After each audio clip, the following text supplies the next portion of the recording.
අයිබෝවන් අපි අද සප්ලිමෙන්ටරි සෙමිනාර් 11 උපකාරක සම්මන්ත්‍රණ මාලාවේ 11 වෙනි ප්‍රශ්න පත්‍රය සාකච්ඡා කරන්න හදන්නේ. දැන් ඔබ දන්නවා මේ වෙනකොට මේ සප්ලිමෙන්ටරි සෙමිනාර් එක ගැන මම නිරන්තරයෙන් පැහැදිලි කරගෙන යනවා හැම වීඩියෝ එකම. මේකෙදි කරන්නේ ඔයාලා දැනට ආවරණය කරගත්තු විෂය නිර්දේශයේ පාඩමක් නැවත ප්‍රශ්න සහ පිළිතුරු විදිහට සාකච්ඡා කිරීම. මේ වෙනකොට ඔයගලන්ට සප්ලිමෙන්ටරි සෙමිනාර් 11 මම ටෙලිග්‍රෑම් ගෲප් එකට දාලා තිනවා. සහ ඊළඟට YouTube channel එක නරඹන දරුවන්ට YouTube channel එකේ මේ වීඩියෝ එකත් එක්කම attachment එකක් විදිහට පේපර් එක දාලා තිනවා. පේපර් එක අතට අරගෙන මේ සාකච්ඡාවට සම්බන්ධ වෙන එක තමයි වඩා සුදුසු. සප්ලිමෙන්ටරි සෙමිනාර් 11 උපකාරක සම්මන්ත්‍රණ මාලාව මේ ප්‍රශ්න පත්‍රය සකස් කරලා තියෙන සම්පූර්ණයෙන්ම රජය හා ව්‍යාපාර මාතෘකාව රජය හා ව්‍යාපාර අතර අන්තර් සම්බන්ධතාවය කියන්නේ සිලබස් එකේ 3 වෙනි පාඩම ආවරණය කරලායි මේ ප්‍රශ්න පත්‍රය සකස් කරලා තියෙන නිසා අපි බෙල්වට අරන් කතා කරන්න තු කෙලින්ම ප්‍රශ්න සහ පිළිතුරු සාකච්ඡාවෙන් අපේ පාඩම නැවත ආවර්ජනය කර ගැනීමක් කරගමු. ප්‍රශ්න 1. රජයක ආර්ථික අරමුණු ඉටු කර ගැනීම රජයට තනිව ඉටු කරගත හැකි කාර්යයක් නොවේ. ඒ සඳහා රජය පෞද්ගලික අංශයෙහි දායකත්වය අපේක්ෂා කරයි. අපි ඉගෙන ගත්ත මාතෘකාව තමයි රජය හා ව්‍යාපාර අතර අන්තර් සම්බන්ධතාව. රටක ආර්ථිකය ක්‍රමික වර්ධනය හා සංවර්ධනය අත්පත් කර ගැනීම සඳහා වෙළඳපොළ අර්ථ ක්‍රමයක, මධ්‍යගත සැලසුම් අර්ථ ක්‍රමයක හෝ මිශ්‍ර අර්ථ ක්‍රමයක වේවා ඕනම අර්ථ ක්‍රමයක රජයත් පෞද්ගලික අංශයේ ව්‍යාපාරත් අතර බොහොම හිතෛෂී මිත්‍රශීලී සම්බන්ධතාවක් පැවතිය යුතුයි. මීට ටික මම හිතන්නේ සතියකට දෙකකට ඔබෙන් ගෝඨාභය රාජපක්ෂ ජනාධිපතිවරයාත් ප්‍රකාශයට පත් කළා මේ රජය සහ ව්‍යාපාරිකයන් අතර පවතින මිත්‍රශීලී සම්බන්ධතාව රටක ආර්ථිකයට වැදගත් වෙන බව. මම කියන්නේ ඒක බුදු වචනයක් විතරක් නෙමෙයි. ඒක ක්‍රියාවලියක් වෙන්න ඕනේ. ඒක ක්‍රියාවක් වෙන්න ඕනේ. ප්‍රායෝගිකව යෙදවෙන්න ඕනේ. ඇත්තටම එතකොට රජය හා ව්‍යාපාර අතර අන්තර් සම්බන්ධය තුලින් තමයි රටක ආර්ථිකය දියුණු කරන්න පුළුවන්කම ලැබෙන්නේ. කොහොමද මේ අන්තර් සම්බන්ධතාව ගොඩනැගෙන්නේ? මේ අන්තර් සම්බන්ධතාව ඉබේ ගොඩනැගෙන්නේ නැහැ. වචන වලින් ගොඩනැගෙන්නේ නැහැ. මේ රජය හා ව්‍යාපාර අතර අන්තර් සම්බන්ධතාව තුලින් ආර්ථිකය දියුණු කිරීම සඳහා රජයෙන් දිය යුතු වගකීම් යුතුකම් මාලාවක් තියෙනවා. එකක් තමයි රජය විසින් ව්‍යාපාරිකයන්ට අවශ්‍ය කරන බදු සහන බදු දිරිගැන්වීම ලබා දීම. ඊළඟ ව්‍යාපාරිකයන්ට අවශ්‍ය යටිතල පහසුකම් සැපයීම. ඊළඟට ව්‍යාපාරිකයන්ට අවශ්‍ය වෙළඳපොළ උපදේශන සේවා තාක්ෂණික සේවා වැනි දිරිගැන්වීම් සැපීම. ඊළඟට ව්‍යාපාරිකයන්ට අවශ්‍ය මූල්‍ය පහසුකම් ලබා දීම. මෙන්න මේ වගේ දේවල් ටික රජයේ පැත්තෙන් ව්‍යාපාරිකයන් වෙනුවෙන් ඉටු විය යුතුයි. ඒ පහසුකම් ලබා ගන්නා ව්‍යාපාර රජය රටේ මහ ජනතාව රටේ ආර්ථිකයත් වෙනුවෙන් මෙන්න මේ දේවල් කරන්න ඕනේ. නිවැරදිව බදු ගෙවීම. ඊළඟ රටේ සේවා නියුක්තියට දායක වීම. ඊළඟට දේශීය සම්පත් භාවිතා කිරීම. විදේශ විනිමය ඉපැයීම. දැන් මේක තව තියෙනවා. මේ දෙපැත්තටම තව වෙන්න ඕන දේවල් දෙපැත්තෙම තියෙනවා. නමුත් මූලිකව අපි ගත්තොත් එහෙම මෙන්න මේ කරුණු ටික සම්පූර්ණ වෙනවා නම් අවම වශයෙන් මේ සාධක කීපයක්වත් සම්පූර්ණ වෙනවා නම් අන්න එතකොට තමයි රජය හා ව්‍යාපාර අතර අන්තර් සම්බන්ධතාව ඇති වෙන්නේ. එතනදී රජය විසින් ව්‍යාපාර වෙනුවෙන් කළ යුතු කාර්යයන් මාලාවක් තියෙනවා. ව්‍යාපාර විසින් රජය වෙනුවෙන් කළ යුතු කාර්යයන් මාලාවක් තියෙනවා. මේ කාර්යයන් හරියට ඉටු වීමෙන් රජයත් ව්‍යාපාර අතරත් අන්තර් සම්බන්ධතාව ගොඩනැගෙනවා. ප්‍රශ්න අංක 1 නැවත කියවන්න. රජයේ ආර්ථික අරමුණු ඉටු කර ගැනීම රජයට තනිව ඉටු කරගත හැකි කාර්යයක් නොවේ. ඒ සඳහා රජය පෞද්ගලික අංශයේ දායකත්වය අපේක්ෂා කරයි. එහිදී රජය විසින් පෞද්ගලික අංශයේ ව්‍යාපාරිකයන් වෙත සලසනු ලබන පහසුකම් දක්වන්න. 1. බදු සහන සහිත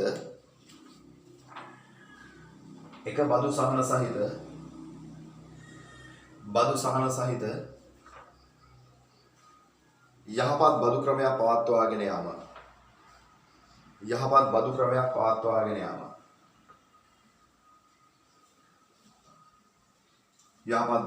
පවත්වාගෙන යාම.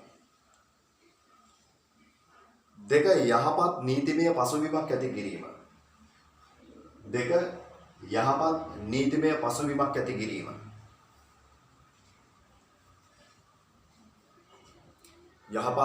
පසුබිමක් ඇති කිරීම. තුන ආර්ථික කටයුතු කළමනාකරණය කිරීම. ආර්ථික කටයුතු කළමනාකරණය කිරීම.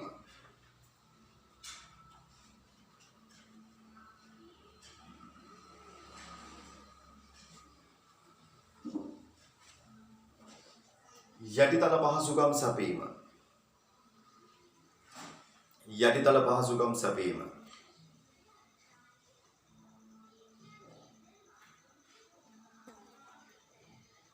යටිතල පහසුකම් සැපීම. දිරිගැන්වීම් සැපීම. දිරිගැන්වීම් සැපීම.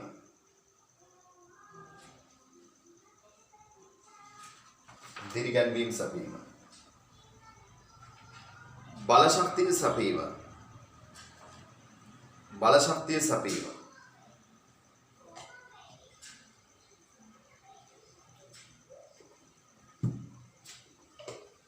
බලශක්තිය සැපීම. හත වෙළඳපොළ ඒකාධිකාරී තත්ත්වයන් පාලනය හා වෙළඳපොළ ඒකාධිකාරී තත්ත්වයන් පාලනය හා ඒකාධිකාරී තත්ත්වයන් පාලනය හා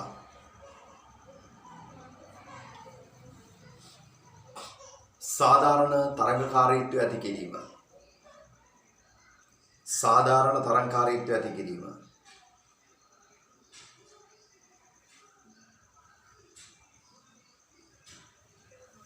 සාධාරණ තරඟකාරීත්වය ඇති කිරීම.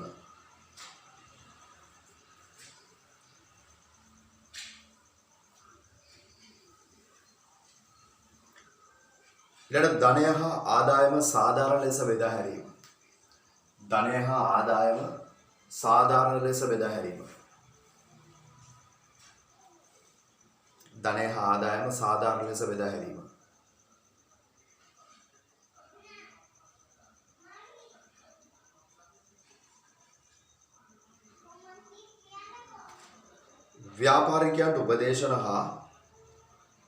ව්‍යාපාරිකයන්ට උපදේශන හා තාක්ෂණික පහසුකම් සැපීම. ව්‍යාපාරිකයන්ට උපදේශන හා තාක්ෂණික පහසුකම් සැපීම.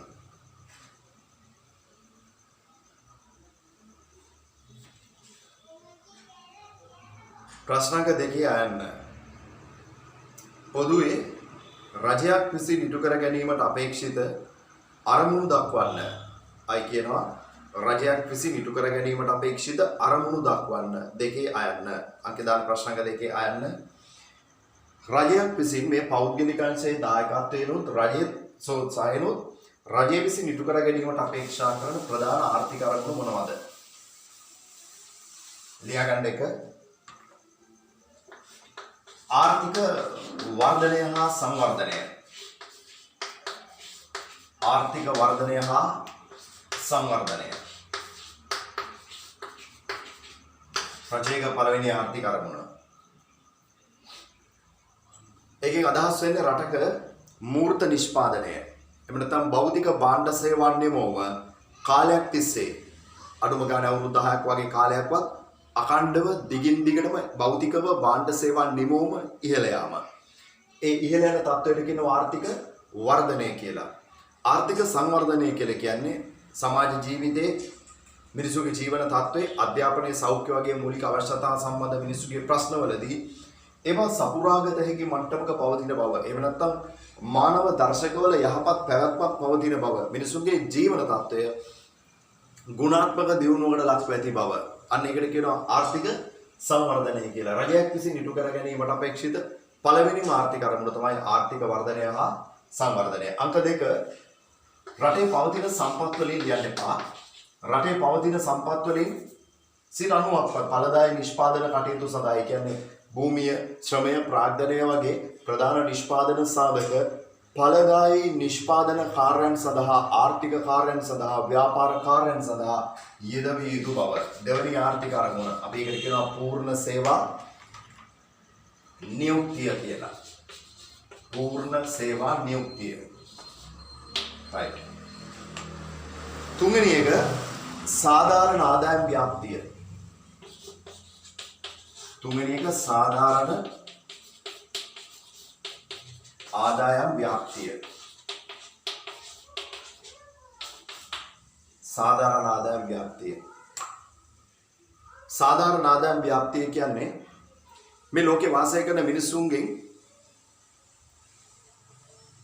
ඉහළ ධනපති පන්තියකුත් අපි කොච්චර නෑ කියලා කිව්වත් අපි එහෙම නැති කරන්න උත්සාහ කරනවා කියලා කිව්වත් ඉහළ ධනපති පන්තියකුත් නිර්ධන පන්තියකුත් සාධක උරුමයේ තියෙන අතිරික්තව ධනය උපයන ධනපති පන්තියකුත් ඊට අඩු ආදායම්ලාභී තමන්ගේ කුටුම්බ ජීවිතය ගත කිරීමේ දුෂ්කරතාවලුන් පෙළෙන මිනිසු කොට්ටාසයක් මේ සමාජයේ තැන තැන විසිරීලා පැතිරලා ඉන්නවා.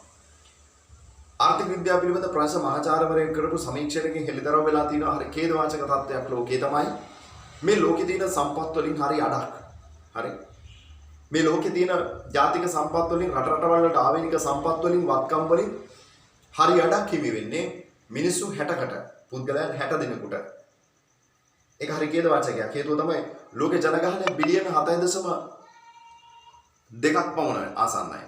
ඒතර දැන් කොවිඩ් නිසා ටිකක් අඩු වෙලා ඇති.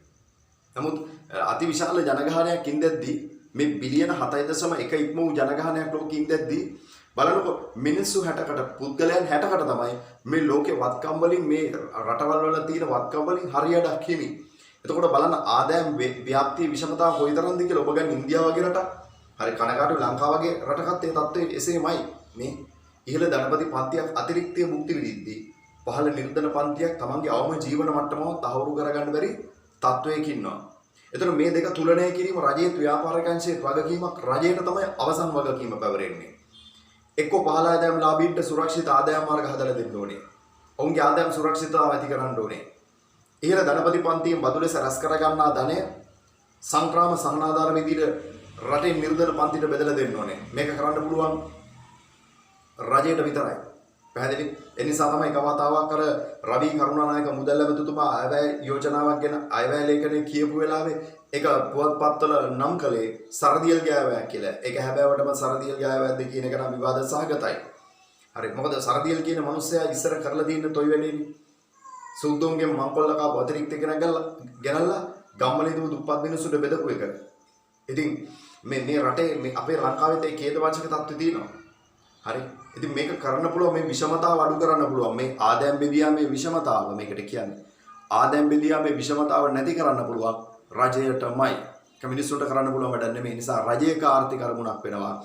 අර ඉහළ ධනපති පන්තියත් පහළ නිර්ධන පන්තියත් අතර පවතින ලොකු දුරස්ථභාවය පරතරය හැකියතා උපරිම පියවීම. ඒක තමයි මේ තුන්වෙනි ආර්ථික අරමුණ සාධාරණ ආදායම් ව්‍යාප්තිය කියන්නේ. ලියන තුන්වෙනි ආර්ථික අරමුණ සාධාරණ ආදායම් ව්‍යාප්තිය. සාධාරණ ආදායම් ව්‍යාප්තිය. හරි. කොරෝනා වෙන්න පුළුවන්. මේ වීඩියෝ එක පටිගත කරන්නේ දෙසැම්බර් 26 වෙනි දවසක. මේ අවුරුදු 16කට කලින් සුනාමිය ආවා. ගම් වතුර ඛේදවාචක වෙනවා. හරි. මේ කොරෝනා කියලා කියන්නේ දැනට හඳුනාගත් එක වෛරසයක් පමණයි. මොකද ග්ලැසියර් දී වෙනකොට තව රෝගකාරක මේ පෘථිවියට මේ මහ පොළොවට එකතු වෙනවලු. හරි. එතකොට රටවල් ඇතුලේ රටවල් වලින් පිට රටක් ඇතුලේ ගෝලීයව විවිධ සමාජ විවිධ ආර්ථික විවිධ දේශපාලනික අර්බුද වෙනස් වීම ඇති වෙනවා. ඒ වුණම වෙනස් වීමකදී ඒ වුණම කම්පනයකදී රටේ ආර්ථික ස්ථාවරව තියාගන්න පුළුවන්. රටේ නිෂ්පාදනය, රටේ පරිභෝජනය, රටේ ආයෝජන, රටේ සේවා නියුක්තිය ස්ථාවරව මට්ටමක තියාගන්න පුළුවන් තත්ත්වයක් හැම රටකටම ඒ වෘත්තු දීමේ හැකියාව හැම රටකටම තියෙන්න ඕනලු. ඒ තමයි ඊළඟ ආර්ථික අරමුණ. ඒකට කියනවා ආර්ථික ස්ථායීතාව කියලා. ඔයගොල්ලෝ ජපානයේ වගේ රටවල් ඔවුන් සම්පත් අතින් බොහොම තිරසාරයි. තව අවුරුදු ගානකට ඔවුන් සතු සම්පත් තියෙනවා. ඔවුන් සතු මුදල් සංචිත තියෙනවා. විදේශ විනිමය සංචිත තියෙනවා. රටේ වැඩි බහුතරයක් දෙනා හොඳ ජීවන මට්ටමකින් ජීවත් වෙනවා. ඒ වගේම රට ඇතුළේ ඇති වෙන රටින් පිටට ඇති වෙන ඕනම ගෝලීය තත්ත්වයකදී රට ඇතුළේ ඇති වෙන ඕනම කම්පනයකදී ඕනම ආර්ථික වෙනස් වීමකදී ඒ ආර්ථිකයට මූණ දීමේ ශක්තියක් ස්ථාවරව නොසැලී සිටීමේ ශක්තියක් ඔවුන්ට තියෙනවා. එහෙම තත්ත්වයක් අපේ රටේ තියෙනවද කියන විවාද සහගතයි. එහෙම තත්ත්වයක් ඇති කරගත යුතුයි. ලෝක වෙළඳපොළ ඇති වෙන ඕනම වෙනස් වීමකට අපි වෘත්තු දෙන්න ඕනේ. අපේ රටේ ප්‍රධාන අපනයන වෙළඳපොළ තියෙන ඇමරිකාවේ. මේ වෙලාවේ ඇමරිකාව මුහුණ දෙන කොවිඩ් පැතිරීමේ වසංගත තත්ත්වයක් එක්ක ඇමරිකානු ආර්ථිකයේ බෙදවැටීම අපේ රටට බලපාලා දිනවා දැඩි ලෙස. මේක ආර්ථික කම්පනයක්. ඒක වෙන්න බෑ. 2009 ඇමරිකානු ලෙමන් බ්‍රදර්ස් කියන මූල්‍ය ආයතන කඩාවැටීමත් එක්ක ඇතිවෙච්ච ඇමරිකානු උප ප්‍රමුඛ ණය වෙළඳපොලේ කඩාවැටීමත් එක්ක මූල්‍ය ආයතන කඩාවැටීමත් එක්ක ඇමරිකානු ආර්ථිකය කඩාගෙන වැටුණා. ඇමරිකානු ආර්ථිකය කඩාගෙන වැටෙනකොට අපේ ලංකාවේ තේ කර්මාන්තයට ඉල්ලුම නැතුව ගියා. අපේ රෙදිපිලි සඳහා ඉල්ලුම නැතුව ගියා. අපේ රටේ කර්මාන්ත ශාලා වහලා දැම්මා. බලන්න ඇමරිකානු ආර්ථිකය මත අපි කම්පණයට ලක් වෙලා තියෙනවා. එහෙම වෙන්න බෑ. ඇමරිකානු ආර්ථිකය කඩන් වැටෙනවා නම් අපිට විකල්ප වෙළඳපොළ අවස්ථාව තියාගන්න ඕන අපි. අන්න ඒක තමයි ආර්ථික ස්ථායීතාව කියන්නේ. මහ බැංකුවේ නිල විදේශ සංචිත තියෙනවද? ගත්තු ණය තමයි තියෙන්නේ. ගෙවන්න තමයි ඊළඟට තියෙන්නේ. ඔරොත්තු නොදෙන ණය වරක් තියෙනවා. මං ආගෙන ඔයගොල්ලෝ ඇහුවා මාධ්‍ය ඔස්සේ කිව්වේ මම නෙමෙයි කියන්නේ. බෙසිල් රාජපක්ෂ මොකද දැන් ඇමතිනිමේ මොකද ඔය තියෙනවනේ කාර්ය සාධක බලකායද මොකද ඒ සභාපතිනේ එතුමම ඇවිල්ලා කියනවා අපි දැන් තවත් ණය ගන්නෙ නෑ. අපි ගන්න ආයෝජන රටට අපි ණය ගන්න නෑ කියලා. ඔබ දන්නවද ඒකේ යථාර්ථය? ණය ගන්නෙ නෑ නෙමෙයි ණය ගන්න බෑ. ඒකට හේතුව තමයි අපේ රට මේ වෙනකොට ස්මෘත්තාවට නිකන් ණය අරගෙන තියෙන්නේ. තවදුරටත් ණය දෙන්න කිසිම සංවිධානයක් රජයක් ආයතනයක් ඉදිරිපත් වෙන්නේ නෑ. ඒක ගෙදවංශකේ. ඒ වීඩියෝ එක ටිකක් දුර බලාගෙන ගියාම තමයි ඌ ඒ ටික කියන්නේ. මොකද එයාගේ හිතට එකඟව දන්නවා රජයට හිතට එකඟව කියන්න වෙනවා මේ වෙලාව රට තියෙන තත්ත්වය. අන්න අපේ රටේ ආර්ථික වශයෙන් ස්ථායීද නෑ, ස්ථායී නෑ. අපි ඒක ඇති කරගත යුතුයි. යම් දීපු කාලයක් අපිට එයි අපේ වගේ රටකට විශේෂයෙන්. අපි ආර්ථික අරමුණක් විදිහට තියාගන්න ඕනේ. ආර්ථික ස්ථායීතාව 4 වෙනි එක. ඒ ආර්ථික ස්ථායීතාවය කොටස් දෙකක් තියෙනවා. එකක් තමයි අභ්‍යන්තර මිල ස්ථායීතාව. ඊළඟට බාහිර මිල ස්ථායීතාව. බාහිර මිල ස්ථායීතාව. ආර්ථික ස්ථායීතාව 4 වෙනි එක. එහි පළමුවෙන් අභ්‍යන්තර මිල ස්ථායීතාව, දෙවැන්න බාහිර මිල ස්ථායීතාව. බාහිර මිල ස්ථායීතාව.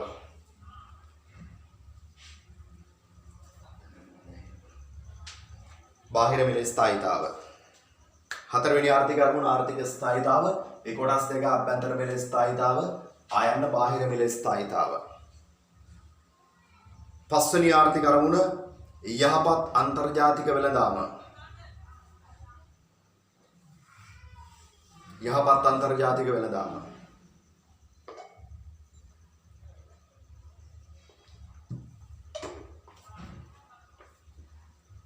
යහපත් අන්තර්ජාතික වෙළඳාම කියන්නේ හැකියතාක් අපනයන වැඩි කරන්න, පුළුවන් තරම් ආනයන අඩු කරන්න. බණ්ඩාරනායක මහත්තයාගේ කාලේ වගේ ආනයන ආදේශන කාර්මික ප්‍රතිපත්තියකට යන්න හදන්න පුළුවන් ඒවා රට ඇතුලේ හදන්න. ඉඟුරු වවන්න මතක් වුණේ දැන්, කහ වවන්න මතක් වුණේ දැන්, ගම්බිරිස් හදන්න පුළුවන් බව දන්නේ දැන්. අපි එහෙමනේ හැසිරෙන්නේ. අපේ රටේ ආනයන ආදේශන ආර්ථිකය කොච්චර බිහි කරන්න පුළුවන් අවස්ථා තිබ්බද? හරි පිටරටින් කියන නිෂ්පාදනයට මේ දේශීය වශයෙන් නිෂ්පාදනය කරන්න පුළුවන් කිරි පිටි පව අපේ රටේ හදන්න පුළුවන්. එතකොට ඒ විකල්ප අවස්ථා ටික අපි ගත්තේ නැහැ. ලෝක වෙළඳපොලේ අපේ රටට අයිති අපනයන පංගු අපි හරියට ගත්තේ නැහැ. අපේ රටේ භූගෝලීය සීමාවට වඩා අපිට අයිති මුහුදු සීමාව විශාලයි. එතකොට මේ මුහුදු සීමාවේ තියෙන සම්පත් ටික අපිට අපනයනය කරලා කොයිතරම් විදේශ විනිමයක් උපයන්න පුළුවන්ද? යුරෝපා සංගමය දැන් අලුත් වෙළඳ ප්‍රතිපත්ති අනුගමනය කරන්න හදනවලු. හරි යුරෝපා සංගමයේ ඉස්සරහට ව්‍යාපාරික ලෝකයට ආර්ථික වශයෙන් විදේශ වෙළඳාමට දැඩි බලපෑම් ඇති වෙනවා. යුරෝපා සංගමය සහ තවත් රටවල් වල ප්‍රතිපත්ති, දේශපාලනික ප්‍රතිපත්ති, ආර්ථික ප්‍රතිපත්ති වල වෙනස් වීම රසකට ලක් වෙනවා. ඉතින් ඒ වේතුන අපිට අවස්ථා මතුවේ ලංකාව වගේ රටකට. අපිට අලුත් වෙළඳපොළවල් හැදෙයි. අපි ඒක හැකියතාක් උපරිම ප්‍රයෝජනට ගන්න ඕනේ. විවිධාංගීකරණ වෙච්ච භාණ්ඩ අපි අපනයනය කරන්න ඕනේ. ආනයන හැකියතාක් සීමා කරන්න එක රැයකට සීමා කරන්න ගියහම තමයි ප්‍රශ්න තියෙන්නේ. එහෙම නෙමෙයි. ක්‍රමිකව අපි ආනයන සීමා කරන්න ඕනේ. ගන්න විදේශ ණය ටිකක් අඩු කරන්න ඕන. සහනදායී පොලියට ණය ගන්න ඕනේ. පුළුවන් තරම් ගත්තු අධික පොලිය ගෙවන ණය. එහෙම නැත්නම් වාණිජ්‍ය ණය හැකියතාක් අපි ගෙවා පියවා නිදහස් කරලා අපේ ණය බර අඩු කර ගන්න ඕනේ. ආන් ඒවා තමයි යහපත් අන්තර්ජාතික වෙළඳාම කියලා කියන්නේ. ඒ සියල්ල අවසාන වෙන්නේ රුපියලට අපේ රුපියල ඩොලරයට සාපේක්ෂව ස්ථාවර වීම. හරි අපේ මුදලේ බාහිරාගේ ෂේ වීම තවදුරටත් වළක්ව ගන්න ඕනේ. ඒක කරන්න නම් අපි යහපත් අන්තර්ජාතික වෙළඳාමක් ඇති කර ගන්න ඕනේ. ආර්ථික අරමුණක් ඊළඟ 5 වෙනි එක යහපත් අන්තර්ජාතික වෙළඳාම. රජයේ 5 වෙනි ආර්ථික අරමුණ යහපත් අන්තර්ජාතික වෙළඳාම. අපි හාවෙනවන මේ උඩින් තියෙන පහම ගුරුවත් පොතේ තියෙන ආර්ථික අරමුණු. උඩින් තියෙන පහ මේ ටික. හාවෙන එක අපි වෙනම ලියාගමු. වෙනම ලියාගන්නකොට ඒක ආර්ථික අරමුණක් නෙමෙයි කියලා නෙමෙයි කිව්වේ. අපි ගුරුවත් පොතේ නෑ. හාවෙන එක තිරසාර සංවර්ධනය. තිරසාර සංවර්ධනය. තිරසාර සංවර්ධනය. ඊළඟට යන ආර්ථික කාර්යක්ෂමතාව. ආර්ථික කාර්යක්ෂමතාව. ආර්ථික කාර්යක්ෂමතාව. තව ලියන්න ආර්ථික නිදහස. ආර්ථික නිදහස. ආර්ථික කාර්යක්ෂමතාව ආර්ථික නිදහස. ප්‍රශ්නාංක 2 ආයන්න. 2 ආයන්න. රජයක ආර්ථික අරමුණක් ලෙස සලකන 1. ආර්ථික ස්ථායීතාවයන් හඳුන්වන්න. 2. ආර්ථික ස්ථායීතාවයේ ප්‍රධාන අංශ දක්වන්න. ප්‍රශ්නාංක 2 ආයන්න 1. ලියන්න ආර්ථිකයේ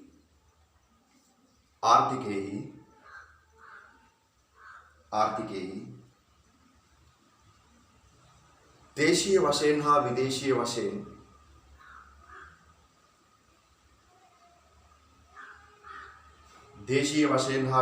වශයෙන්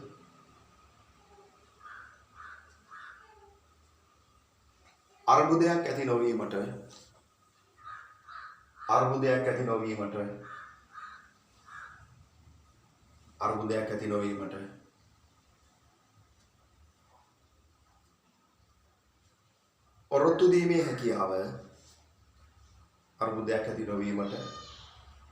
ඔරොත්තු දීමේ හැකියාව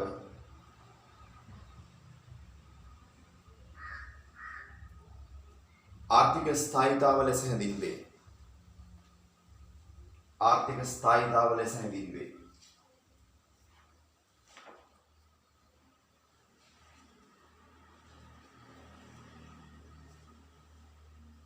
ආර්ථික ස්ථායීතාව ලෙස හැඳින්වේ. ඒකේ දෙවෙනි ප්‍රශ්නේ ආර්ථික ස්ථායීතාවයේ ප්‍රධාන අංශ දක්වන්න. 1. අභ්‍යන්තර මිල ස්ථායීතාව. අභ්‍යන්තර මිල ස්ථායීතාව. අභ්‍යන්තර මිල ස්ථායීතාව. 2. බාහිර මිල ස්ථායීතාව. 2. බාහිර මිල ස්ථායීතාව.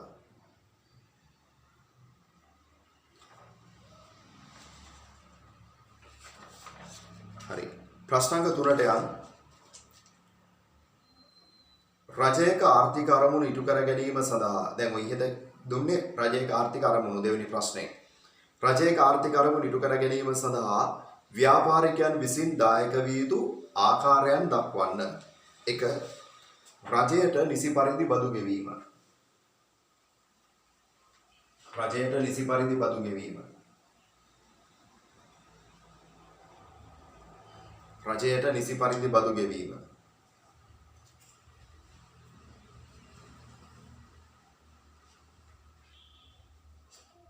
2. දේශීය සම්පත් භාවිතා කිරීම. 2.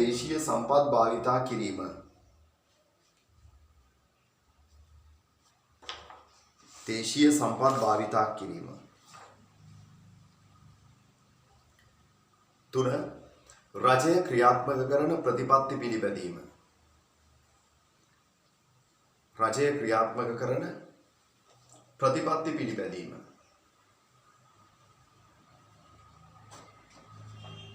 රජය ක්‍රියාත්මක කරන ප්‍රතිපත්ති පිළිපැදීම. ඊළඟට නීති රීති පිළිපැදීම.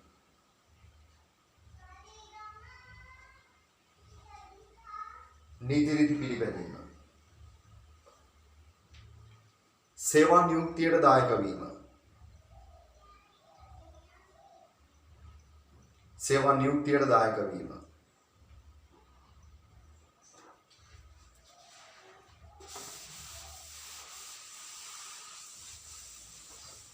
පරිසරයට සිදුවන හානිය අවම කිරීම. පරිසරයට සිදුවන හානිය අවම කිරීම. පරිසරයට සිදුවන හානිය අවම කිරීම.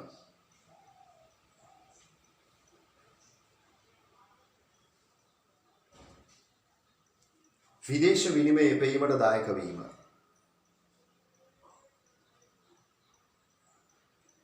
විදේශ විනිමය එපෙීමට දායක වීම.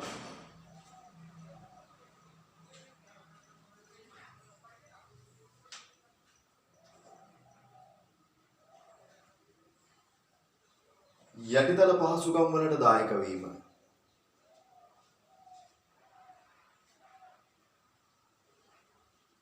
යටිතල පහසුකම් වලට දායක වීම.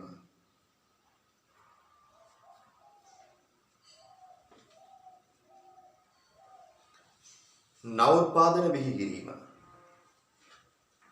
නවෝත්පාදන බිහි කිරීම.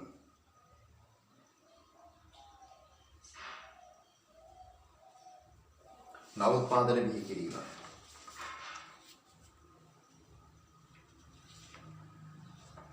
හරි. ප්‍රශ්නක 4 අයන්න. රජය ව්‍යාපාර කටයුතු කෙරෙහි මැදිහත් වන ආකාරයන් දක්වන්න. රජය ව්‍යාපාර කටයුතු කෙරෙහි මැදිහත් වන ආකාර. ඇතැම් මැදිහත් වීම බොහොම හිතකරයි විත්‍රශීලී. රජය විසින් කරන ඇතැම් මැදිහත් වීම ව්‍යාපාර වලට ඍජුව බැලුවම කෙටි කාලීනව බැලුවම වාසි වගේ. නමුත් ඒවා ඇත්තටමයි නීති පැනවීම නියාමකයෙකු ලෙස මැදිහත් වීම වගේ දේවල් වලින් ව්‍යාපාර වලට පේන්නේ හානියක් වෙනවා වගේ. නමුත් කෙටි කාලීනව එහෙම පෙවුනට ව්‍යාපාර වලටත් යහපත් භාවයක් ඇති වෙනවා. ඒකෙන් සහ විශේෂයෙන් රටට සමාජයට මේ රජයේ මැදිහත් වීම බොහොම අවශ්‍යයි, අත්‍යවශ්‍යයි. හේතුව රජය විටක ව්‍යාපාර සමග හිතවතෙකු ලෙස රජය ව්‍යාපාර වලට විටක නියාමකයෙකු ලෙස නීති රීති ප්‍රතිපත්ති සම්පාදකයෙකු ලෙස මැදිහත් වෙන්න ඕන. අනේ පොදුවේ එහෙම රජය ව්‍යාපාර කටයුතු වලට මැදිහත් වන විවිධ ආකාරයන් මොනවද කියලා. ප්‍රශ්නංක 4 අයන්න. 1. යටිතල පහසුකම් සැපීම. 1. යටිතල පහසුකම් සැපීම. 1. යටිතල පහසුකම් සැපීම. 2. තරංගකරුවෙකු ලෙස. තරංගකරුවෙකු ලෙස. තරංගකරුවෙකු ලෙස. ඊළඟ ගනුදෙනුකරුවෙකු ලෙස. ගනුදෙනුකරුවෙකු ලෙස.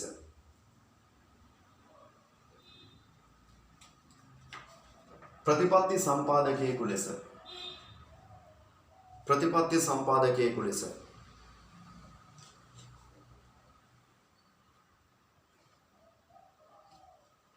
ප්‍රතිපත්ති සම්පාදකයෙකු ලෙස. ඊළඟට නීති රීති පැනවීම. නීති රීති පැනවීම. බදු අය කරන්නෙකු වීම. බදු අය කරන්නෙකු වීම. අවසානයේ දිරිගැන්වීම සපයන්නෙකු ලෙස. දිරිගැන්වීම සපයන්නෙකු ලෙස.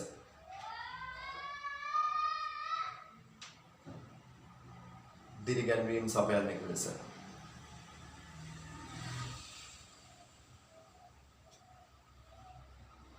right. ප්‍රශ්නාංක 4 ආයන්න. රජය විසින් දිරිගැන්වීම සපයන්නෙකු ලෙස provide of incentives ව්‍යාපාරිකයන් වෙත සලසනු ලබන දිරිගැන්වීම් දක්වන්නලු. 1. යටිතල පහසුකම් සැපීම.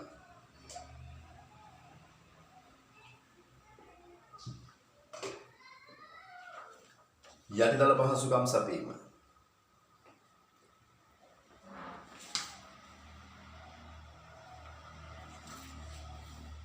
යටිතල පහසුකම් සැපීම. 2. මූල්‍ය පහසුකම් සැපීම. 2. මූල්‍ය පහසුකම් සැපීම. 2. මූල්‍ය පහසුකම් සැපීම. 3. වෙළඳපොළ පහසුකම් සැපීම. වෙළඳපොළ පහසුකම් සැපීම. වෙළඳපොළ පහසුකම් සැපීම.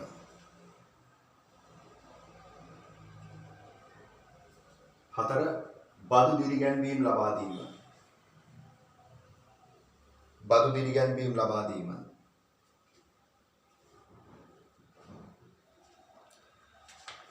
උපදේශන පහසුකම් ලබා දීම. උපදේශන පහසුකම් ලබා දීම.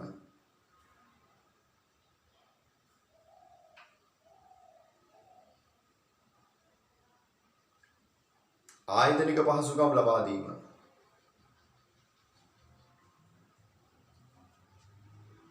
ආයතනික පහසුකම් ලබා දීම.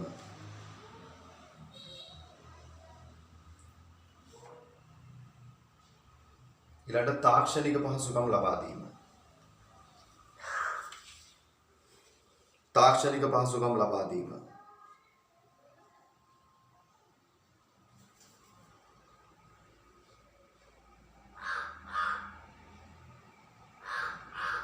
ප්‍රශ්නාංක 5.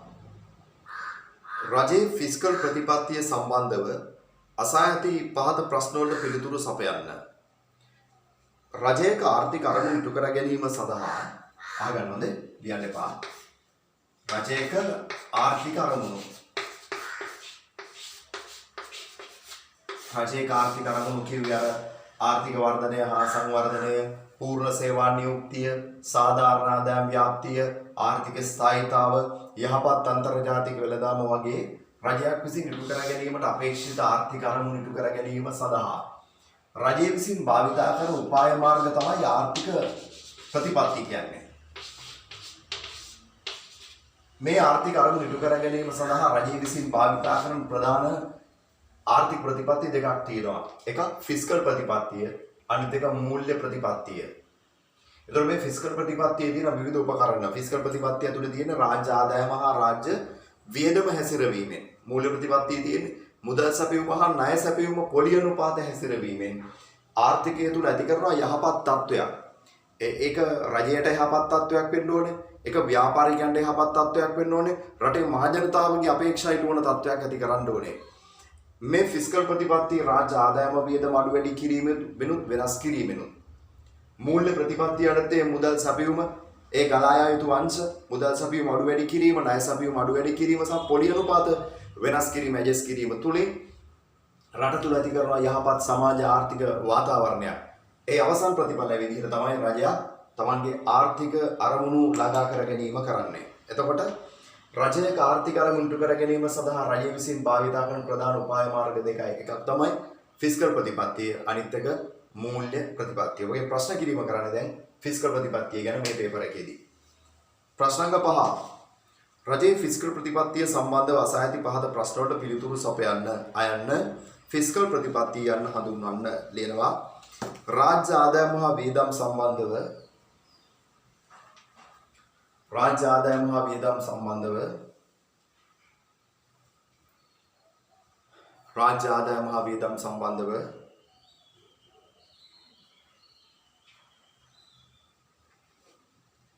රජය විසින් සිදු කරනු ලබන කටයුතු රජය විසින් සිදු කරනු ලබන කටයුතු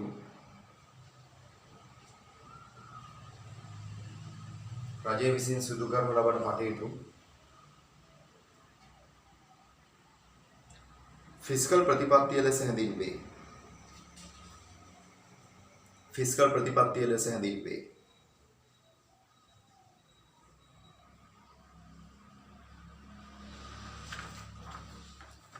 පහේ ආයන්න. ෆිස්කල් ප්‍රතිපත්තියෙහි අරමුණ කුමක්ද? අරමුණ සාර්ව ආර්ථික ස්ථායීතාව පවත්වාගෙන යාම.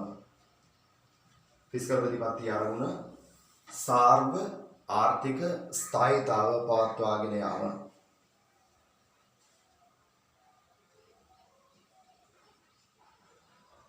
ෆිස්කල් ප්‍රතිපත්තියේ අරමුණ සාර්ව ආර්ථික ස්ථායීතාව පවත්වාගෙන යාම.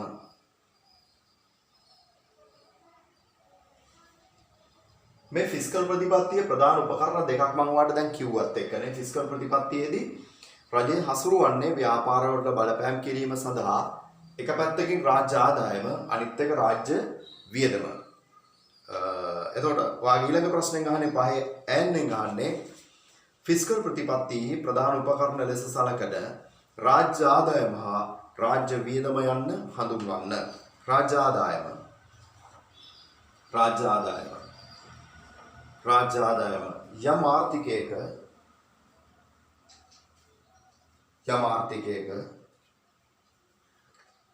මුදල් වර්ෂයක් තුල යම් ආර්ථිකයක මුදල් වර්ෂයක් තුල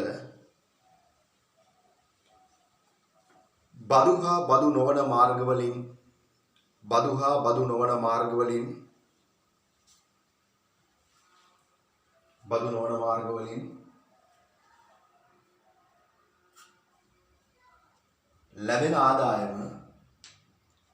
ලැබෙන ආදායම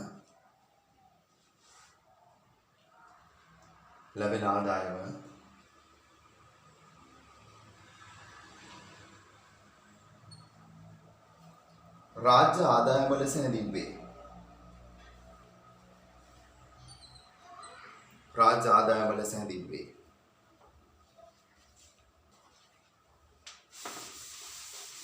ඊළඟ රාජ්‍ය වියදම.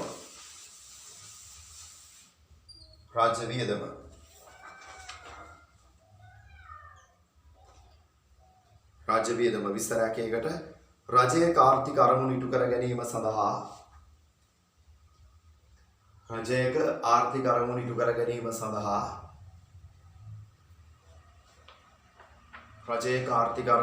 ගැනීම සඳහා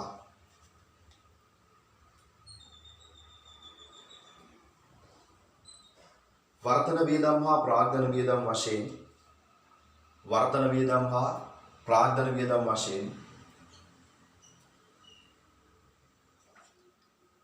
රජයේ ආර්ථික අරමුණු ඉටු කර ගැනීම සඳහා වර්තන වියදම් හා ප්‍රාග්ධන වියදම් වශයෙන් වර්ෂයක් තුලදී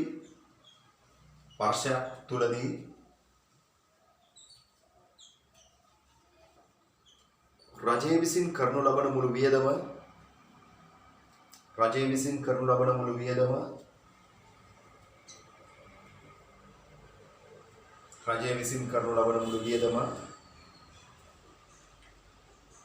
රාජ්‍ය වියදම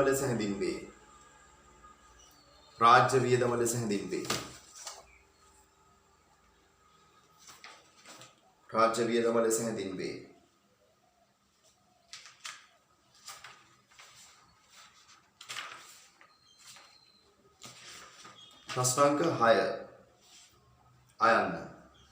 ප්‍රශ්නාංක 6 අයන්න. එක රජයේ ෆිස්කල් ප්‍රතිපත්තිය ක්‍රියාත්මක වන ආකාරය. එහෙම නැත්නම් රාජ්‍ය ආදායම හා වියදම හැසිරෙන ආකාරය, හසුරුවන ආකාරය මහජනතාව වෙත දැන ගැනීමට හැකිවන ක්‍රමය කුමක්ද? රාජ්‍ය ආදායම සහ රාජ්‍ය වියදම කියන ආර්ථික උපකරණ දෙක රටේ මහජනතාවට ව්‍යාපාරිකයන්ට බලපානවා. ඒ බලපාන බව මිනිස්සු දැනගන්න, ඒක බලපාන ආකාරය, ඒකේ හොඳ නරක මිනිස්සු දැනගන්නවා. ඊළඟ අවුරුද්දේ රාජ්‍ය ආදායම කොයි වගේද? ඊළඟ අවුරුද්දේ රාජ්‍ය වියදම කොයි වගේද? ඒකෙන් අපිට ඇතිවන බලපෑම කොයි වගේද කියලා මේ අවුරුද්දේ අපිට කියන්න පුළුවන් ලේඛනයක් අපේ අතට මාධ්‍ය ඔස්සේ පාර්ලිමේන්තුවේ සම්මත වෙලා අපේ අතට එනවා. ආජනතාවට දැනගැනීම පිණිස ලැබෙනවා. ඒ තමයි ඔබ දන්න රාජ්‍ය අයවැය ලේඛනය. ඒකෙන් ඒ රාජ්‍ය අයවැය ලේඛනයෙන් තමයි රටේ ෆිස්කල් ප්‍රතිපත්තිය, රජයේ ෆිස්කල් ප්‍රතිපත්තිය කොහොමද ආර්ථිකයේ ක්‍රියාත්මක වෙන්නේ කියන එක මහජනතාවගේ දැනගැනීම පිණිස ඉදිරිපත් වෙන්නේ. ඒතකොට අහන ප්‍රශ්නයයි කියවන්න රජයේ ෆිස්කල් ප්‍රතිපත්තිය ක්‍රියාත්මක වන ආකාරය මහජනතාව වෙත දැනගැනීමට හැකිවන ක්‍රමය කුමක්ද? රාජ්‍ය අයවැය ලේඛනය. එතකොට ෆිස්කල් ප්‍රතිපත්තියේ තියෙන්නේ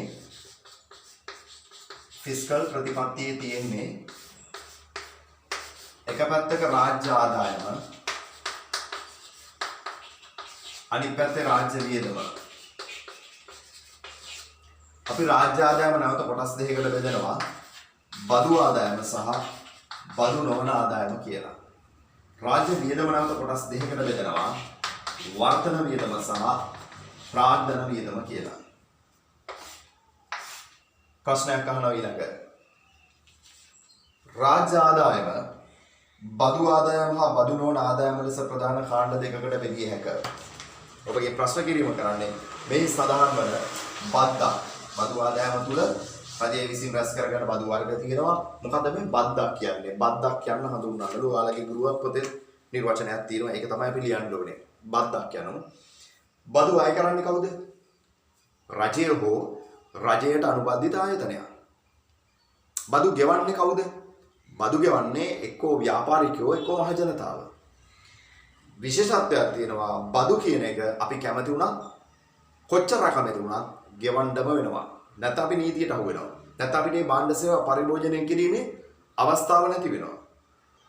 විවිධ බදු වර්ග අපි ඍජු බදු ලෙස රජයට ගෙවනවා. ඒ කියන්නේ අපේ ආදායම දීපල ධනය මත රජයට බදු ගෙවන්න වෙන අවස්ථා තියෙනවා පුද්ගලයන්ට ව්‍යාපාරිකයන්ට. ඒ වගේම අපි නොදැනුවත්වම පරිභෝජනය කරන භාණ්ඩ හා සේවා ඇතුලේ. හරි. උදාහරණයක් රෝහල් ගාස්තු ඇතුලේ, අධ්‍යාපනික සේවා ඇතුලේ. ඊළඟට අපි එදිනදා පරිභෝජනය කරන අපි පහසු භාණ්ඩ, සාපු භාණ්ඩ ඇතුලේ. හරි. විවිධ විදිහට බදු වර්ග එක්රැස්සලා තියෙනවා. ඒතර ඒ බදු ටිකත් එක්ක තමයි අපි භාණ්ඩ බිලට ගන්න. බදු වලට වටිනාකමකුත් අපි ගෙවලයි භාණ්ඩ බිලට ගන්න. පෙට්‍රල් ඩීසල් ඇතුළුව. ඒතර අපි බදු කියන එක දැනුවත්ව නොදැනුවත්ව රජයට ගෙවනවා. ගෙවන්න ඕනේ. ගෙවන්න නැතුව අපිට භාණ්ඩය බිලට ගන්න බෑ. සේවා ලබා ගන්න බෑ. ඇතැම් වෙලාවට අපිට අර අපි කරගෙන යන රට තුල කරගෙන යන ව්‍යාපාර හෝ ආර්ථික කටයුතු රජයට බදු ගෙවන්න නැතුව කරගෙන යන්න බෑ. ඒ නිසා කියනවා මේක අනිවාර්ය ගෙවීමක්. රජයට කරන අනිවාර්ය ගෙවීමක්. බල ලක්ෂණ ටික රජය හෝ අනුබද්ධිත ආයතනයක් විසින් අය කරන බව, පුද්ගලයන් හෝ ව්‍යාපාරිකයන් විසින් ගෙවන බව, මේ අනිවාර්ය ගෙවීමක් බව, මේ ලක්ෂණ තුන එකතු කරලා අපි බද්දක් නිර්වචනය කරමු. ලියන්න මේ සඳහන් වන බද්දක් යන හඳුන්වන්නලු. යම් පුද්ගලයෙකු ආයතනයක් විසින්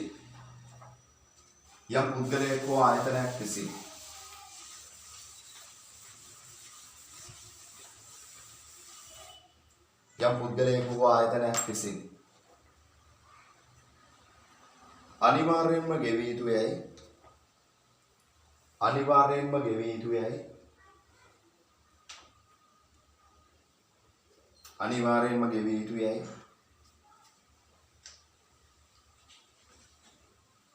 රජය විසින් හෝ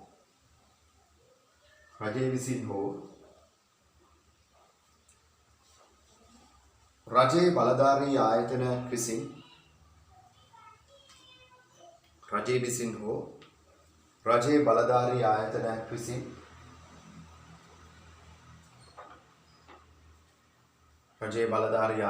විසින්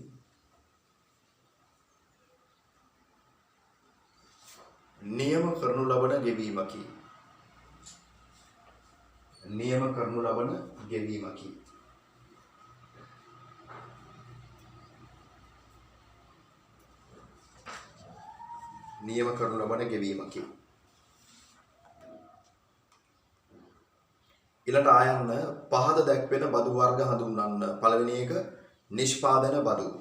නිෂ්පාදන බදු කියන්නේ දේශීය වශයෙන් නිෂ්පාදනය කරන යම් යම් භාණ්ඩ හා සේවා මත සුරාබදු දෙපාර්තමේන්තුව විසින් මැදිහත් වෙලා ඒකක බද්දක් ලෙස අය කරන වක්‍ර බදු වර්ගයක්.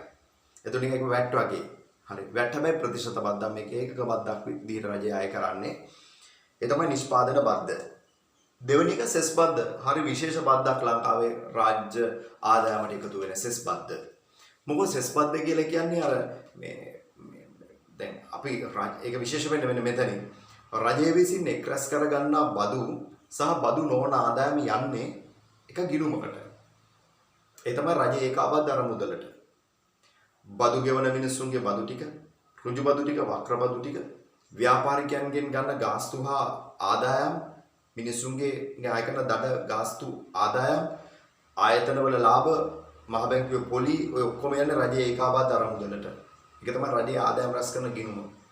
එතකොට මේ රජය විසින් බදු ටික එකතු කරගෙන ඒ ටික තමයි වර්තන සහ ප්‍රාග්ධන වියදම් ලෙස වියදම් කරන්නේ රජයේ ඒකාබද්ධ අරමුදලේ තියෙන සල්ලි. එතකොට ගැටලුවක් තියෙනවා බදු ගෙවන කෙනාට ඍජු ප්‍රතිලාභයක් ලැබෙන්නේ නැහැ. මොකෝ ඒවා යන්නේ වෙනත් වියදම් සඳහා ඇතැම් විට. ඒක තමයි ගැටලුව මෙතන තියෙන. හැබැයි සෙස් බද්ද විශේෂයි. ඒකට හේතුව සෙස් බද්ද අය කරන්නේ මෙන්න මේ වගේ විදිහකට, මෙන්න මේ වගේ ක්‍රමයකට. ඒක නිසා නිෂ්පාදකයෝ ව්‍යාපාරිකයෝ සෙස් බද්දට ටික කැමතියි. ශ්‍රී ලංකාවෙන් අපනයනය කරන අමුතේ දළු සකස් කළ තේ ඒ තේ කිලෝවක් මත සෙස් බදු අය කරනවා. ඒ අය කරන සෙස් බද්ද නැවත වියදම් කරන්නේ තේ කර්මාන්තයේ තේ වගාවේ සංවර්ධනය සඳහායි. අන්න විශේෂත්වය දැක්කද? තේ කර්මාන්තයේ මත තේ අපනයනය මත බදු අය කරනවා. අය කරන්නේ සෙස් බද්ද. ඒ රැස් කරගන්න බදු ටික නැවත වියදම් කරන්නේ තේ කර්මාන්තයේ සංවර්ධනය සඳහායි.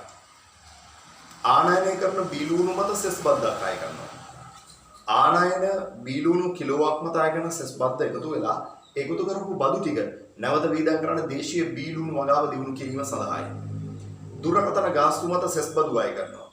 දුරකථන ගාස්තු මත අය කරගන්නා සෙස් බදු ටික නැවත වියදම් කරන්නේ ලංකාවේ දුරකථන ශාස්ත්‍රයේ යටිතල පහසුකම් sannivedana ශාස්ත්‍රයේ යටිතල පහසුකම් දියුණු කිරීම සඳහායි. එතකොට සෙස් බද්ද ගෙවන්නේ යම් ව්‍යාපාරිකයෙක් එයාටම ප්‍රතිලාභයක් ලැබෙනවා මේ බද්ද යටතේ යම් වැඩි කොටසක්. එතකොට සෙස් බද්ද ගෙවන ව්‍යාපාරිකයට සෙස් බදු ගෙවන නිෂ්පාදකයාට පොඩි අභිප්‍රේරණයක් තියෙනවා. අපි ගෙවන බදු ටික ගිණුමකට රැස් වෙනවා. ඒ ගිණුමේ තියෙන මුදල් ටික අපේ කර්මාන්තය හෝ ව්‍යාපාර ශාස්ත්‍රයට ආයෝජනයක් විදිහට එකතු වෙනවා කියලා. අන්න ඒ නිසා බොහොම සුබවාදීව මිනිස්සු බදු ක්‍රමයකට අන්තර්ග්‍රහණය කරගන්න පුළුවන් බද්දක් විදිහට තමයි සෙස් බද්ද හඳුන්වන්න වෙන්නේ. විශේෂයි විභාගයට තාම අහලා නැහැ. අහන්න ඉන්න තියෙන ප්‍රශ්නයක්. අපි යමු නිෂ්පාදන බද්ද ගැන ලියන්න ඉස්සෙල්ලා. ආයන්න එක නිෂ්පාදන බද්ද. දේශීය වශයෙන් නිෂ්පාදනය කරන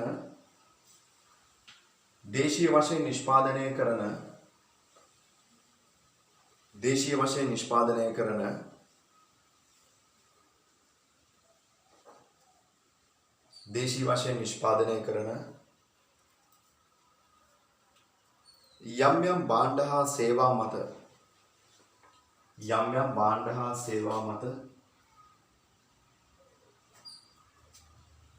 යම් යම් භාණ්ඩ හා සේවා මත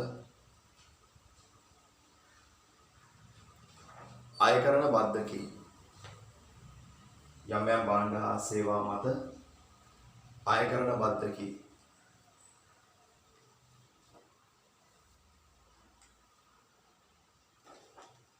ඊළඟ දෙවැනි එක සෙස් බද්ද කිසියම් කර්මාන්තයක් හෝ ව්‍යාපාර ශාස්ත්‍රයක්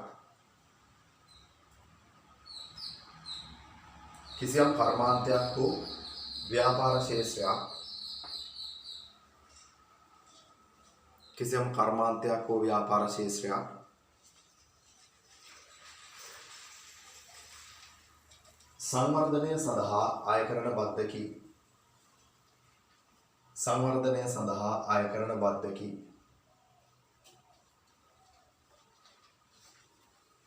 කිසියම් කර්මාන්තයක් හෝ ව්‍යාපාර ශාස්ත්‍රයක් සංවර්ධනය සඳහා අය කරන බද්දකි. ප්‍රශ්නාංක 7 අයන්න.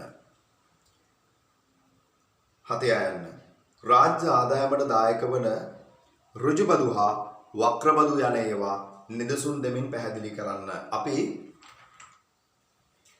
රජය විසින් රැස් කරගන්නා බදු ප්‍රධාන වර්ග දෙකකට බෙදනවා.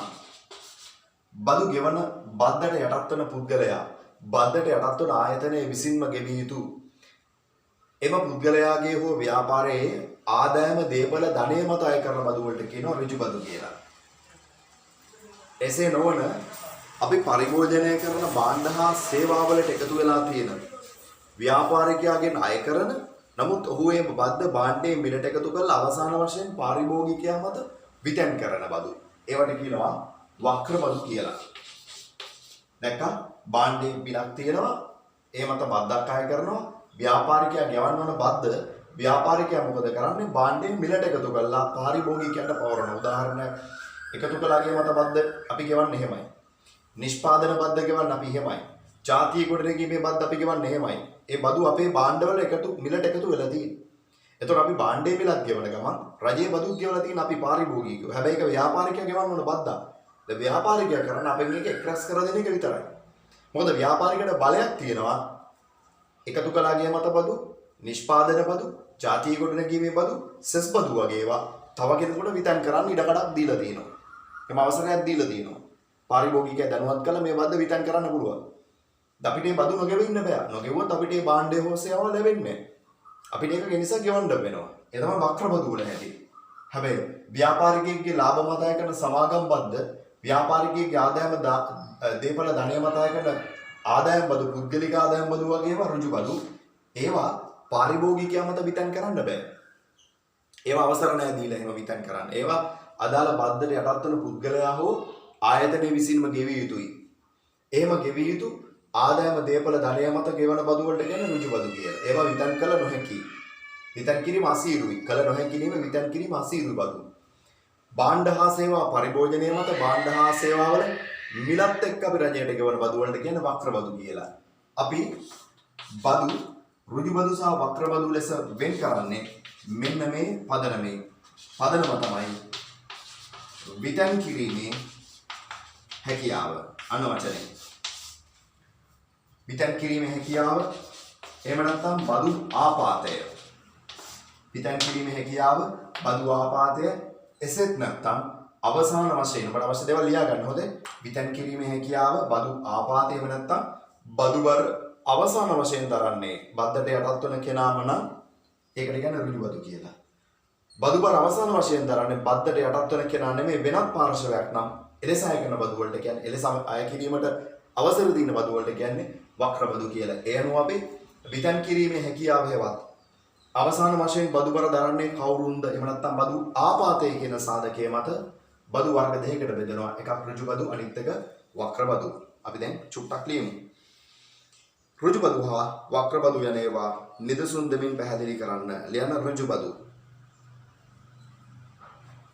ඍජු බදු.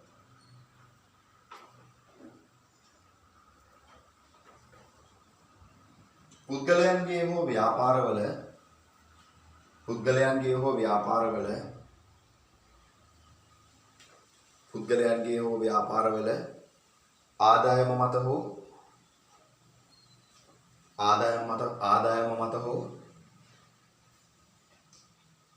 වත්කම් මත අය කරනු ලබන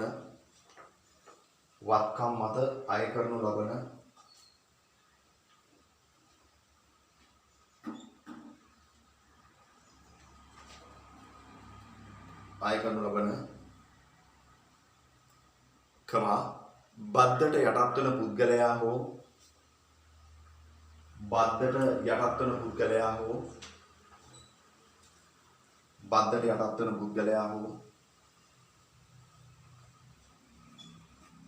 ආයතනය විසින්ම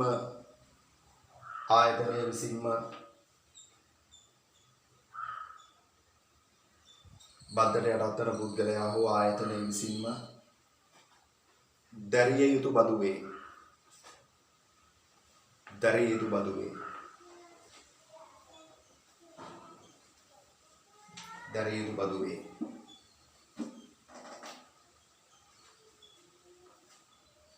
උදාහරණ ආදායම් බදු සමාගම් බදු හා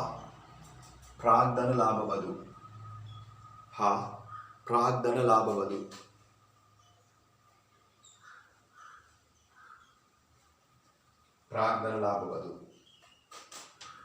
ඊළඟ වක්‍ර බදු.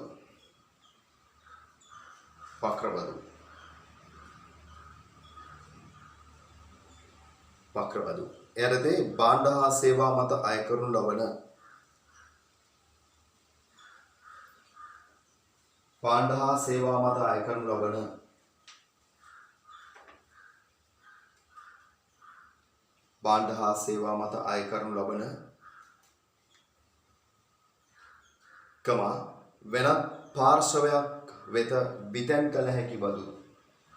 වෙනත්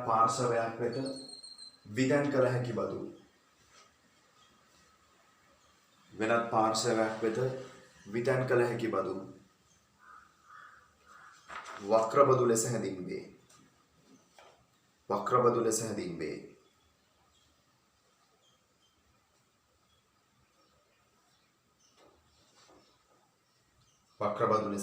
උදාහරණ එකතු කළාගේ මත බද්ද.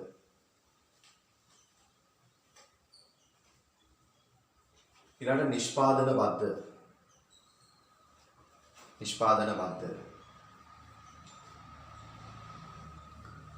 ඊළඟ රේගු බදු.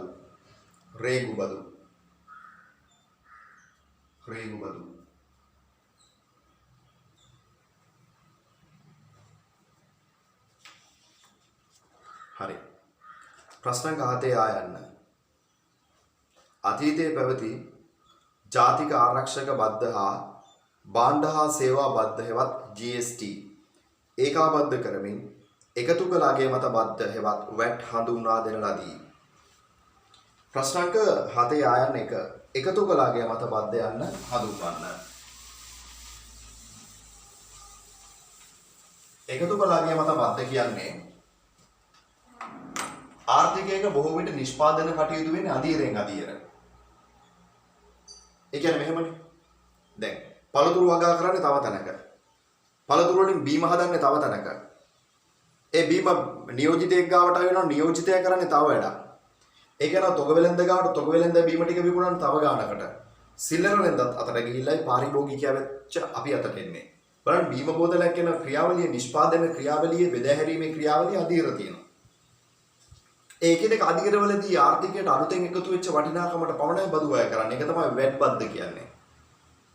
අපි උදාහරණයක් ගමු. ගස් කපන මිනිස්සෙක් දැව කපන්නෙකු නිෂ්පාදනය කරනවා දැව තොගයක් රුපියල් 4000යි.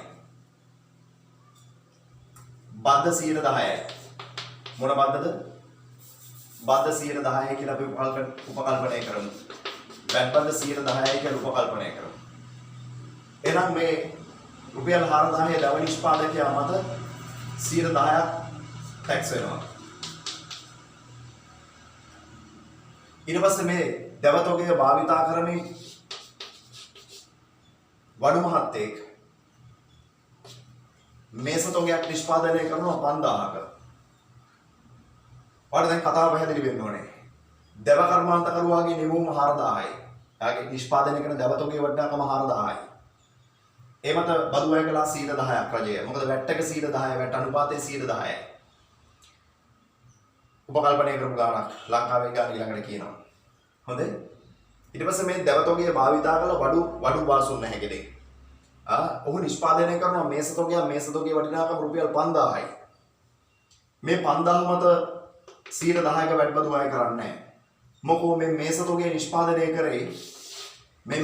නිෂ්පාදනය කරේ මේ රුපියල් 4000 දැව තොගය පාවිච්චි කරලා.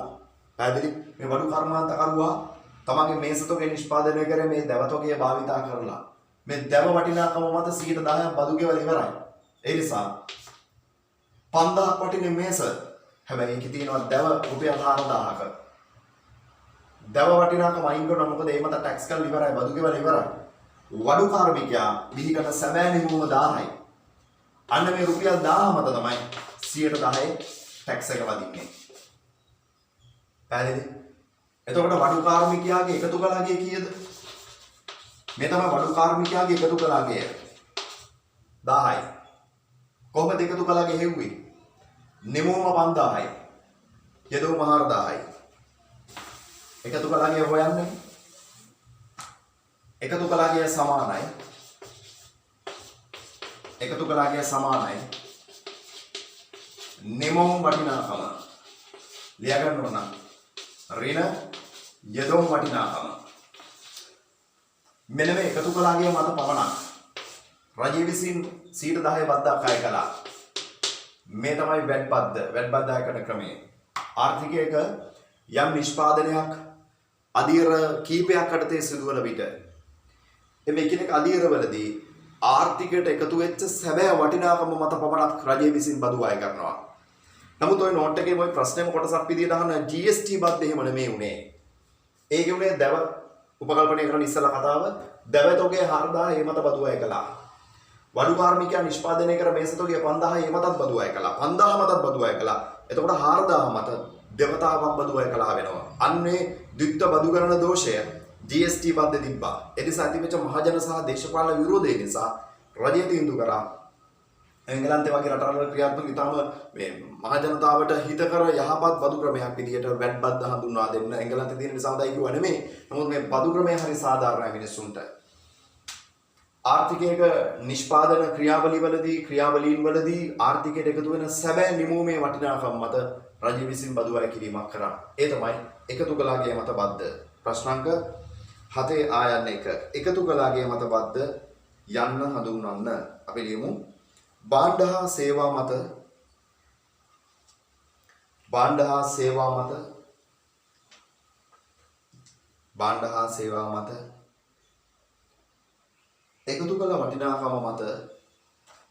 එකතු කළ වටිනාකම මත එකතු කළ වටිනාකම මත අය කරනු ලබන බද්ද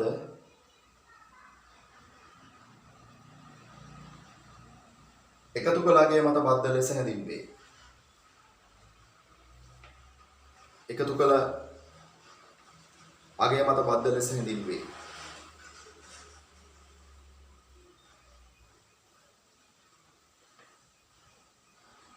එකතු කළාගේ මත බද්ද ලෙස හැඳින්වේ. ඒ ප්‍රශ්න ඊළඟ කොටස දෙවෙනි එක. එකතු කළාගේ මත බද්ද සම්බන්ධයෙන් වර්තමානයේ ක්‍රියාත්මක වන අණු ප්‍රමාණය දක්වන්න. ඊට කලින් වඩා පුළුවන් නම් ওই නෝට් එකේම ලියාගත්තේ නැත්නම් ලියා ගන්න. එකතු කළාගේ සමානයි නිමවුම් වටිනාකම රින යෙදවුම් වටිනාකම. පොඩි සූත්‍රයක් විදිහට.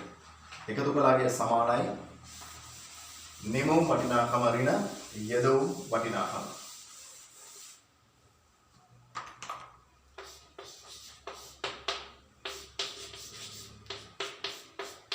ඊළඟ ඔබගෙන් අහන්නේ වර්තමානයේ ක්‍රියාත්මක වැට් අනුපාතයේ වැට් ප්‍රතිශතය කීයද කියලා 15%යි. අනු ප්‍රමාණය කියන්නේ වැට් ප්‍රතිශතය 15%යි. 15%යි. right. රජය හා ව්‍යාපාර අතර අන්තර් සම්බන්ධතාව පිළිබඳ සාකච්ඡා කරන 11 වෙනි උපකාරක සම්මන්ත්‍රණ මාලාවේ අන්තිම ප්‍රශ්නය 8 වෙනි එක. රජය විසින් රාජ්‍ය වියදම යටතේ දරනු ලබන වර්තන වියදම් හා ප්‍රාග්ධන වියදම් යන වියදම් වර්ග නිදසුන් දෙමින් පැහැදිලි කරන්න. අපි රාජ්‍ය ආදායම කොටස් දෙකකට බෙදුවා. බදු ආදායම සහ බදු නොවන ආදායම කියලා. ඒ වගේම රාජ්‍ය වියදමත් කොටස් දෙකකට බෙදෙනවා. වර්තන වියදමයි ප්‍රාග්ධන වියදමයි කියලා.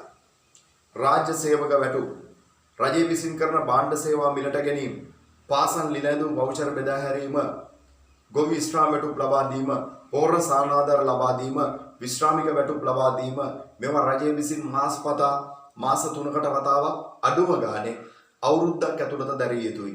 ඊළඟ අවුරුද්දෙන් නැවත දැරිය යුතුයි. ඊළඟ අවුරුද්දෙන් නැවත දැරිය යුතුයි. රජය විසින් රජයේ කටයුතු රාජ්‍ය සේවා අඛණ්ඩව පවත්වාගෙන යාමේදී මේ වියදම් නැවත දැරිය යුතුයි. රජයේ ආයතනවල විදුලි බිල්පත් ගෙවීම, ජල බිල්පත් ගෙවීම, දුරකථන ගාස්තු, මහ පොළ ශිෂ්‍යාධාර නැවත දෙන වියදම්. ඒවට කියනවා වර්තන වියදම් කියලා. හැදුවා සුළං විදුලි බලාගාරයක් ලොකු වියදමක්, ලොකු ආයෝජනයක්.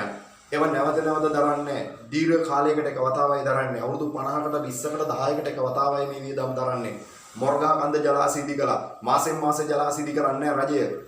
අවුරුදු ගානකට කරන දීර්ඝ කාලීන යටිතල පහසුකම් ආයෝජනයක්.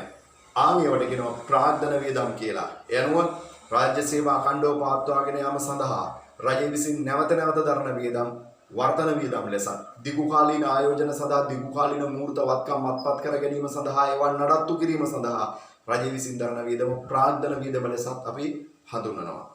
ලියමු. ඉස්සලම දාන ප්‍රශ්න 8 අයනයි කියවන්න සද්දට මාත්‍ර එක්කම රජය විසින් රාජ්‍ය වියදම යටතේ දරනු ලබන වර්තන වියදම් හා ප්‍රාග්ධන වියදම් වර්ග නිදසුන් දෙමින් පැහැදිලි කරන්න. දාන ගැලීම් සටහනක් ඉස්සලා චූටියට රාජ්‍ය වියදම කොටස් දෙකයි. මේ ගැලීම් සටහන පොඩ්ඩක් දාගන්න සපෝට් එකකට වාට. එක වර්තන වියදම එක පැත්තක්, අනිත් එක ප්‍රාග්ධන වියදම. එකක් වර්තන වියදම, අනෙක ප්‍රාග්ධන වියදම. මුලින්ම දාන වර්තන වියදම.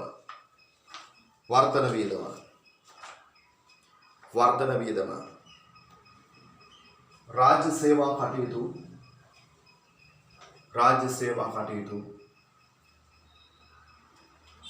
සේවා කටයුතු අඛණ්ඩව පවත්වාගෙන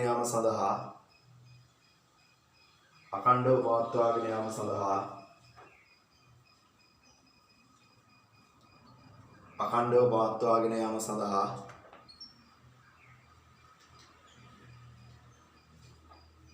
වසරක්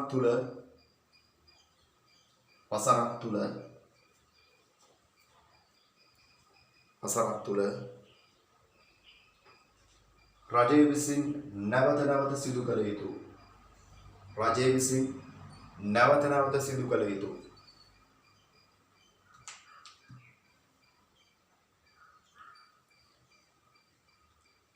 වසරක් තුල නැවත නැවත සිදු කළ යුතු වියදම්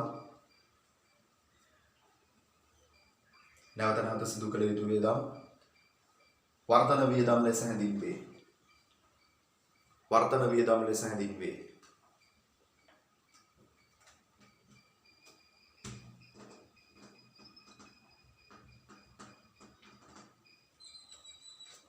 උදාහරණ වැටුප් හා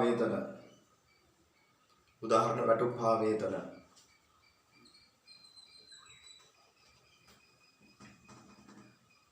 ඊළඟ පොලී ගෙවීම.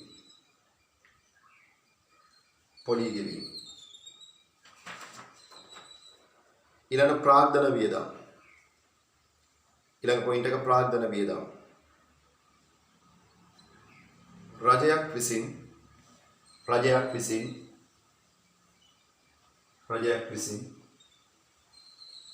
දිගුකාලීන ආයෝජන සඳහා දරන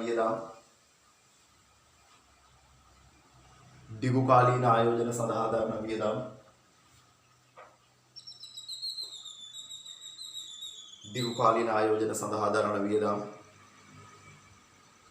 ප්‍රාග්ධන වියදම් වේ.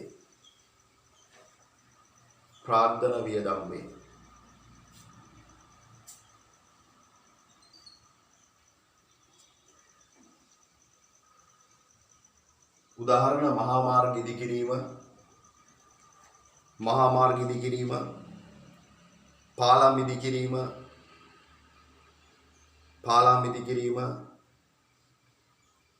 හා වරාය හා ගුවන්තොටුපළ ඉදිකිරීම.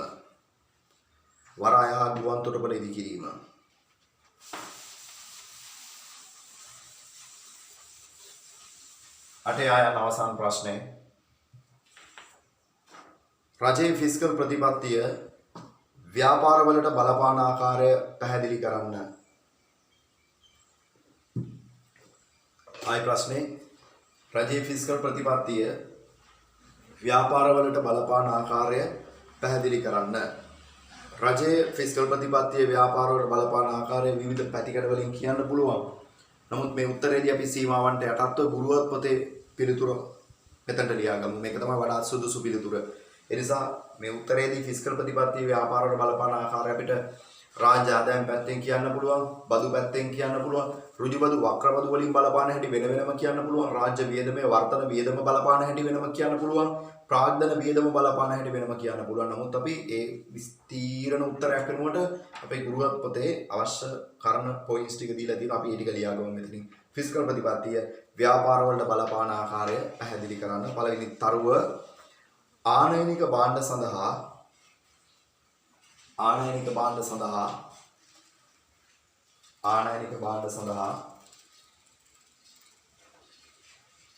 රේගු බදු අය කිරීමෙන්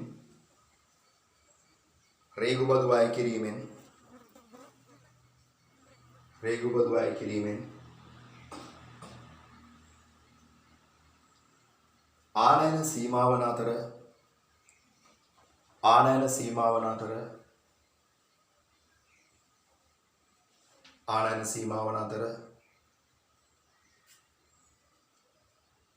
දේශීය නිෂ්පාදන වර්ධනය කරගත හැකිය.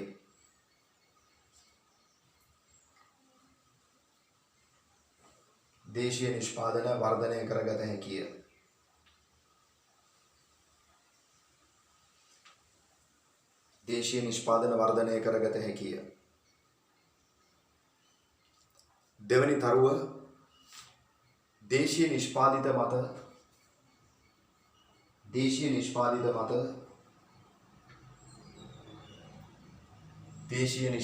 මත බදු අය කිරීමෙන්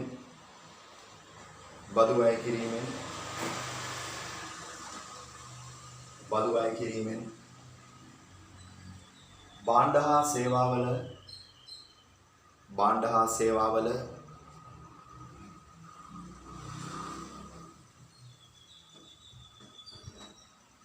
මිල ඉහළ යාම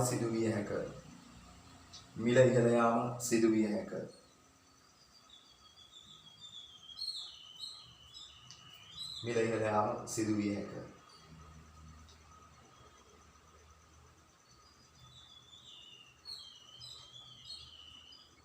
තුන්වෙනි තරුව රජය යටිතල පහසුකම් මත රජය යටිතල පහසුකම් මත රජය යටිතල පහසුකම් මත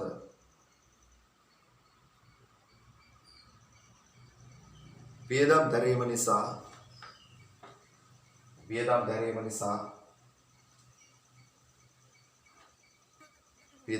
නිසා ව්‍යාපාරික කටයුතු පහසු වීමක් සිදු වේ. ව්‍යාපාරික කටයුතු පහසු වීමක් සිදු වේ. ව්‍යාපාරික කටයුතු පහසු වීමක් සිදු වේ. හරි. අපි අවසන් කළේ රජය හා ව්‍යාපාර අතර අන්තර් සම්බන්ධතාව කියන මාතෘකාව ආවරණය කරමින් සකස් කළ උපකාරක සම්මන්ත්‍රණ මාලාව 11 වෙනි ප්‍රශ්න පත්‍රය. සම්බන්ධ වෙච්ච දරුවන්ට මේ YouTube වීඩියෝ නරඹපු දරුවන්ට මේ ප්‍රශ්න සාකච්ඡාවට සම්බන්ධ වෙච්ච දරුවන්ට බොහොම ස්තුතියි. අපි නැවත උපකාරක සම්මන්ත්‍රණයකින් මුණ ගැහෙමු.